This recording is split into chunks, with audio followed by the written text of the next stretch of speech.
刚才我看到刚才就引进鳞排骨的那个水滴啊，实际上我在鳞排之前呢，我正在写那个标题案例啊，整理那个呢，我就没有马上看到这个，没有马上鳞排，那没有马上鳞排，我突然的喉咙里咳嗽啊，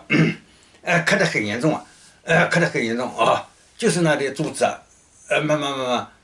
掉下来，刮下来，刮下来，刮下来，刮下来又咬不断，切不断，割不断，切不断，割不断啊。所以现在卡在喉咙这边就咳嗽啊，咳嗽啊，就意思提醒我赶紧鳞排啊，这是一个啊，这是这个状况啊，好啊，好。